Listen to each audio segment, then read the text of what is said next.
Hey guys, what's going on? It's HotDiecast Garage and I'm on a road trip right now and I found a flea market with a bunch of old Hot Wheels cars. It seems like most cars here on this table were early to mid 2000s models. I did buy about a dozen cars off this table here, but I didn't buy this Mini Cooper. I took a look at it and then I ended up putting it back. One of my personal favorite cars I found in this batch was the Lamborghini Estoque, which is a 2011 new model. It's blue and it's a 4-door Lamborghini. There were a bunch of interesting looking models on this table, but I passed on a lot of them because they just weren't worth the money, and some of these older models just don't interest me as much as some of the newer stuff. However, the guy who was selling these cars definitely had a wide variety of a collection. It also seems like there were so many different models from the early 2000s that it's hard to keep track of all of them. One of my favorite new cars I pulled today was the 1969 Camaro convertible in black. I also got a white 1969 Corvette, a red Viper GTSR, and a white 911 Carrera Porsche. And I definitely wasn't expecting to find anything interesting in this bin here. However, I did pull out a black Ferrari Enzo, which really surprised me that it was in here. It's a little beat up, but for 50 cents I decided to grab it anyways. The problem with digging through a bin like this is a lot of the cars in here aren't even Hot Wheels cars. They feel a lot cheaper, they're all plastic, there's no metal to them.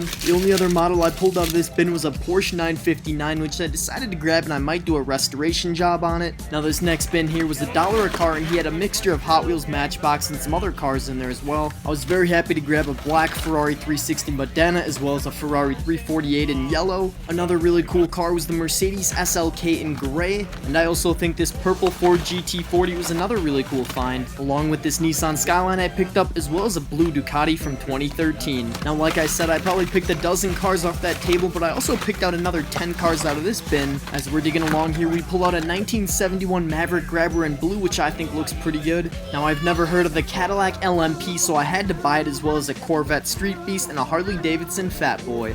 There were a few other tables at this flea market that had toy cars, but no Hot Wheels cars and nothing close to what the first guy had. All of the cars laid out here felt very cheap and were plasticky with no metal or anything real to it. When I shop at flea markets, I'm always flipping over the cars to make sure they're Hot Wheels on the bottom, or at least Matchbox. But that was about it for my Hot Wheels haul at this flea market. I definitely can't wait to show all the cars in an upcoming video. As soon as I get home, I can't wait to unbox these cars and show you guys what they look like out of the package. If you want to see more Hot Wheels videos, make sure to subscribe and I'll see you guys soon. Thanks for watching.